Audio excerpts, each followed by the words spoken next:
Hola mis queridos hermanos, que la paz de nuestro Señor Jesucristo esté contigo, su misericordia se derrame siempre. Vamos a seguir con nuestro libro de estudio Isaías.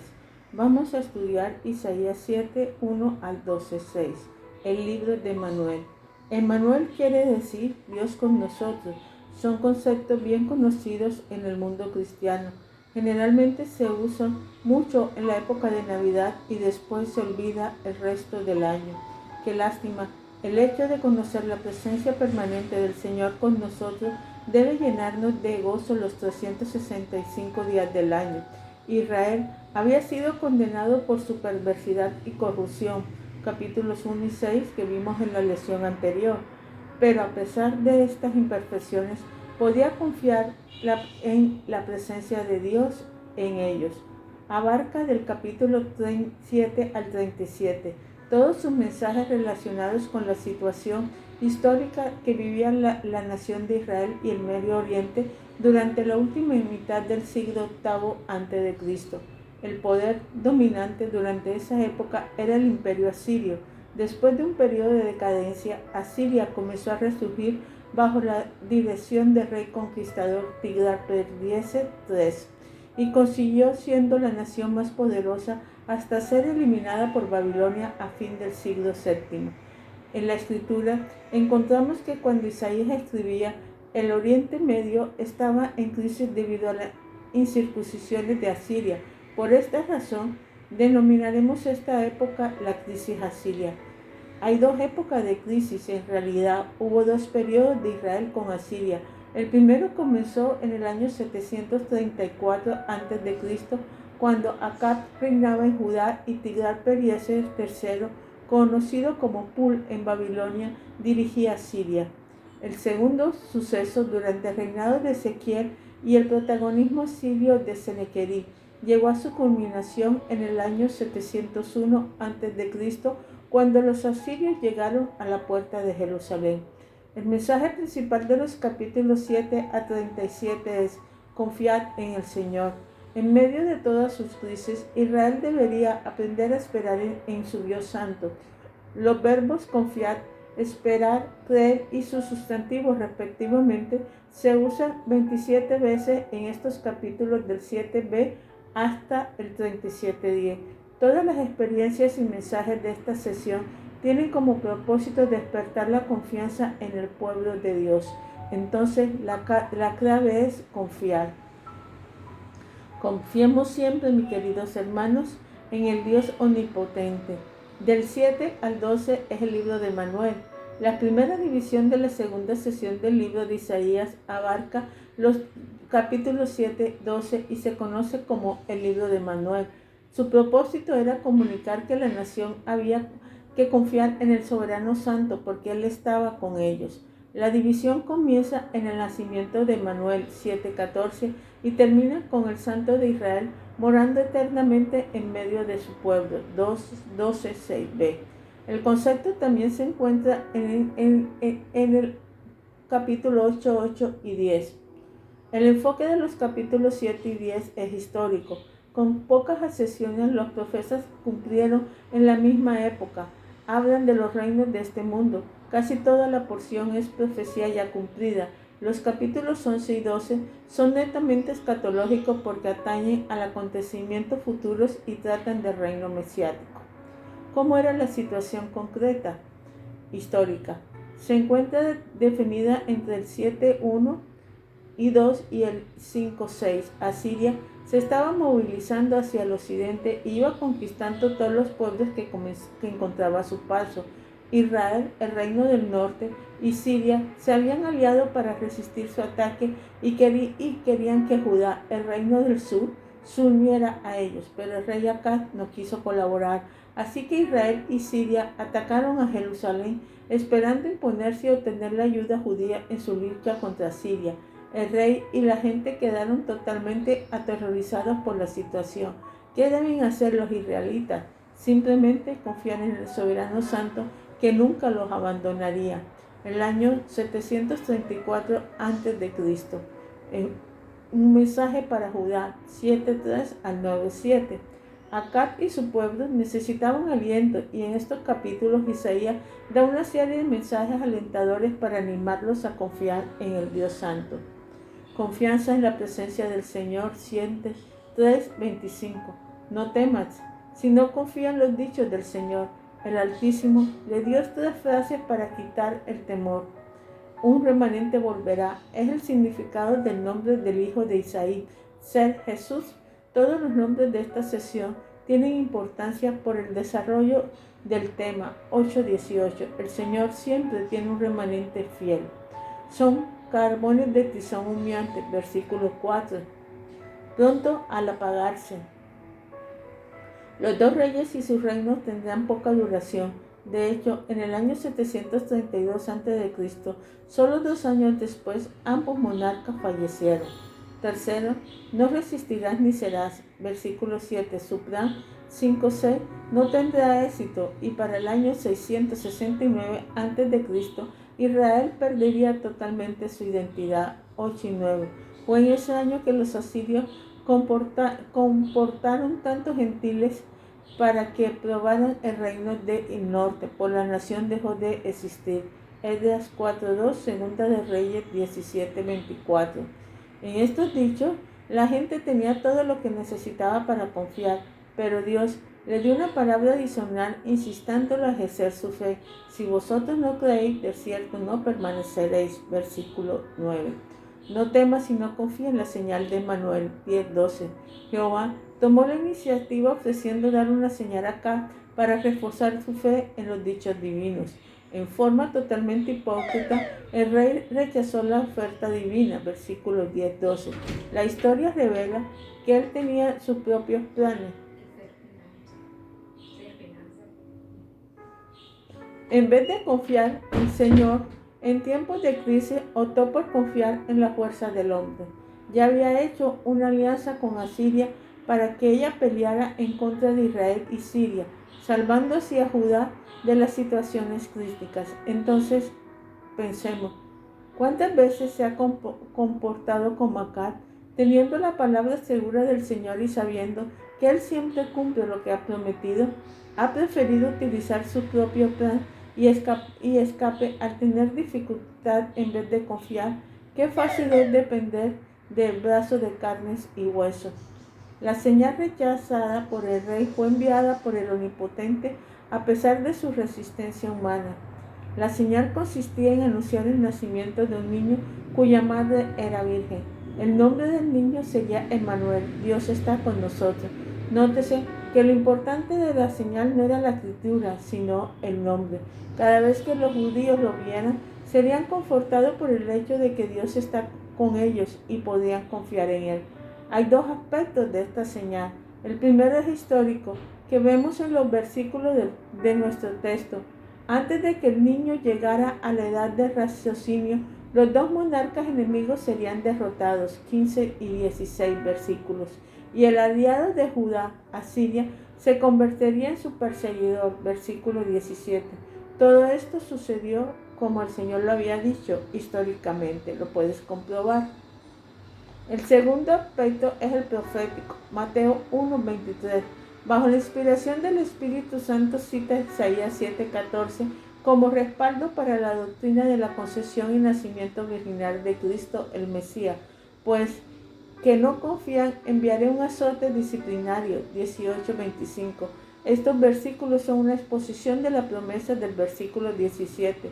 La vara de la disciplina. La invasión de Siria sería aplicada por el soberano santo a un pueblo totalmente rebelde. 8 del 1 al 20. La palabra de Dios tomó la forma de 4 mensajes breves. Primero, la señal de Meher Selah Jabad. Una vez más, Jehová usó el nombre de un niño para comunicar su palabra. El significado de este nombre, el despojo se apresura, la presa se precipita, aseguraba la derrota de Damasco, Siria y Samaria, Israel, por las tropas asirias. Jerusalén y Judá serían atacados por Asiria, versículos 5 al 10. Los asirios cubrirían la tierra causando destrucción como la de una inundación, 5:8. Y su pueblo y su pueblo, versículo 8b y 10. Jehová sería salvación, su santuario, para los que confían, y castigo tropezadero para los incrédulos, versículo 11-15. La única forma de escapar de la vara de la disciplina era poniendo su confianza en el Señor. Confíen en la palabra del Señor exclusivamente, 16-20. A la ley y al testimonio es el llamado a confiar a Jehová, 16-20. Era inútil buscar el consejo de los adivinos, versículo 19, porque Dios ya había hablado, solo su palabra es digna de confianza. 8:21 al 9:7, confianza en la liberación de nuestro Señor. La oscuridad reinante, 8:21-9:1. El texto relata resultados de la invasión asiria. Segunda de Reyes 15:29 relata cómo Tiglat-Pileser III tomó la región de Neftalí y Zabulón en Galilea. El cuarto es sumamente grave y deprimente. Prevalecían las tinieblas y la oscuridad. Luz venidera, 9:1b al 7. El pueblo debería tomar ánimo, porque vendría la luz, el Mesías que triunfaría sobre las tinieblas. La noche de la opresión pasaría cuando viniera el Rey.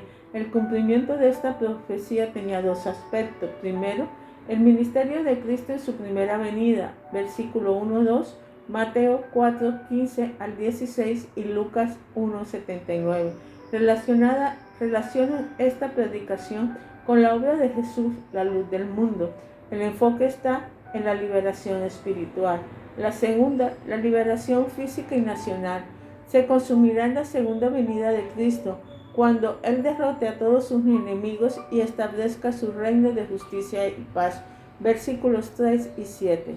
Del 9:8 al 10:14, los versículos 9 y 11 del capítulo 9 indican claramente que este mensaje se dirige específicamente al reino del norte, Israel y su capital Samaria. Esta porción contesta la pregunta: ¿por qué disciplinó Dios tan severamente a su pueblo? El mensaje general es que el castigo siempre sigue al pecado. El pecado siempre va a traer consecuencias. Cuando 4 sesiones señalan cientos pecados y cada uno termina en la amenaza, ni con todo esto ha cesado el furor, sino que todavía su mano está extendida.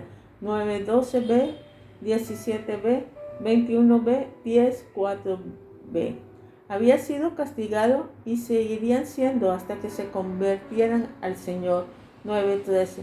Los 4 pecados que se consideran son la arrogancia, 9:8-12, la falsedad, 9:13-17, la falta de compasión, 9:18-21 y la injusticia, 10:1-4. Estas transgresiones merecen castigo divino en cualquier contexto y en cualquier época. El mensaje a Judá e Israel, 10:5-12-6. El libro del manual termina con 2 mensajes dirigidos a ambas divisiones del pueblo de Dios como objeto de alentar la esperanza de la nación. El soberano santo dijo: Asiria es mi instrumento disciplinario, 10:5-19. Jehová estaba en control de la situación y había comisionado a Asiria, versículos 5-6, para hacer la vara, báculo, hacha y sierra, versículos 5 y 15. Era el instrumento divino para manifestar el furor y la ira del Omnipotente. Sin embargo, el rey de Asiria no conoció esta posición pensando que era un agente autónomo. La jactancia de él se registra en los versículos 7-11 y 13-14. Afirma 3 cosas. Yo hago lo que quiero, versículo 7. Yo soy más fuerte que los dioses de las naciones, 8:11. Y yo mismo lo haré todo, 13-14.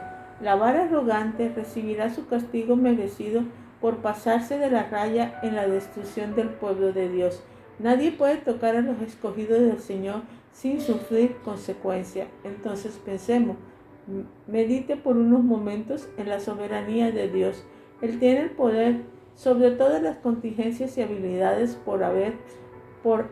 Hasta nuestros enemigos se hallan bajo su control y los usa para realizar su propósito, que siempre son buenos. Romanos 8:28. 10:20 al 12:6.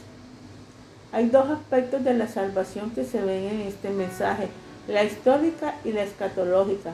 la que tiene que ver con la época contemporánea de Isaías y la que todavía es futura, la salvación del remanente, 10, 20, 23 y 27 versículos. El profeta comienza dando una profecía acerca del remanente. Esta porción puede considerarse como una exposición del nombre Hasub 7.3. La traducción de este nombre se encuentra en el principio del versículo 21. Históricamente, esta predicción se cumplió cuando el remanente de Judá regresó de Babilonia 70 años después del cautiverio. Escatológicamente se cumplirá cuando el Mesías regrese para establecer su reino, en el mismo remanente que ya hemos visto 1.9, 4.2b y 6.13 y que veremos en el 11.16. Lo otro es la salvación histórica, 10, 24 al 34. En estos versículos encontramos un relato de lo que sucedió en el año 701 a.C. Sennacherib sitió la ciudad de Jerusalén después de haber conquistado todas las ciudades principales de Judá. Su ruta de conquista se halla en los versículos 28, 32 y su derrota en el 24, 26, 33, 34. Los árboles representan a los soldados asirios que serán trasladados por el Señor. El cumplimiento de esta profecía se registra en Isaías 33, 37, 36, 37. Salvación escatológica 11.1 al 12.6. Asiria y todas las naciones de este mundo desaparecerán, pero el reino mesiánico permanecerá para siempre. Hay un lazo entre el 10.34 y el 11.1 que ha durado unos 2.700 años y no sabemos cuánto más subsistirá. Lo que sí sabemos es que el rey davídico establecerá su reino salvando en forma permanente a su pueblo. Todas las predicciones de esta porción se cumplirán en el futuro. El reino milenial 11.1 al 12.6. El rey que vendrá del linaje de David será dotado de una porción especial del Espíritu Santo para reinar con sabiduría y temor de Jehová. 2.3. Segundo, su gobierno se caracterizará por la justicia, equidad y fidelidad. Aunque el texto no lo asevera, el resultado de este gobierno será la paz. 9.6.7. Tercero, el mundo será totalmente transformado. Versículos 6 al 10. La naturaleza regresará a la misma condición que tenía antes de que el pecado hiciera su entrada triunfal al mundo. Volverá a la situación edémica. 6.8, Romanos 8, 20-23. La gente será cambiada. En vez de ser enemigos de Dios, lo conocerán y lo buscarán. Versículo 9-10. Cuarto, el remanente será escogido y puesto en la tierra prometida. 11-16. Este recogimiento incluirá a los fieles de ambos reinos, el del sur y el del norte. Versículo 12-11. Todos los rivales entre los dos reinos serán eliminados y el pueblo del Señor será uno solo. Versículo 13. Israel unido conquistará todos los enemigos tradicionales. Versículo 14. En los versículos 15 y 16 se hace la comparación con el éxodo de Egipto. El regreso final y permanente se verá en el segundo éxodo. 5. El pueblo redimido, sacado de angustia, de tribulación, 12.1, elevará sus cánticos de alabanza al Señor Santo que habita en medio de él. El gran tema de su canto es la salvación. Esto nos recuerda el simbolismo del nombre de Isaías 8.16. Jehová es salvación. La redención histórica y escatológica se consumará en el reino mesiánico perfecto. Todas las promesas hechas a su pueblo se cumplirán literalmente durante el milenio. No hay duda, Israel tenía mucho por lo cual confiar en Emmanuel. El soberano santo de Israel siempre cumpliría su propósito con los suyos a pesar de sus repetidas traiciones. Ahora pensemos, ¿solo Israel disfrutará de las bendiciones mesiánicas? Nosotros también viviremos bajo esas condiciones y reinaremos con Cristo durante el milenio. Apocalipsis 24:6. Igualmente cantaremos los cánticos de salvación de Emmanuel, Dios con nosotros. Padre Celestial, en nombre de nuestro Señor Jesucristo, yo te pido, Dios eterno, Señor, que cada día seas tú, oh Dios eterno misericordioso, ayudándonos, guiándonos y dando, Padre Celestial, cada día más y más de ti. Gracias por tu amor, por tu misericordia y porque siempre, Padre Celestial, nos das paz y tranquilidad. Que la esperanza, Padre Celestial, de vida eterna, oh Dios eterno, Señor, nunca se vaya de nosotros. Que tu amor y tu presencia, Padre Celestial, siempre nos acobije. Te pedimos que cada día, Padre Celestial, nos dé más paz y tranquilidad. Te lo pedimos en nombre de nuestro Señor Jesucristo. Amén y amén. Dios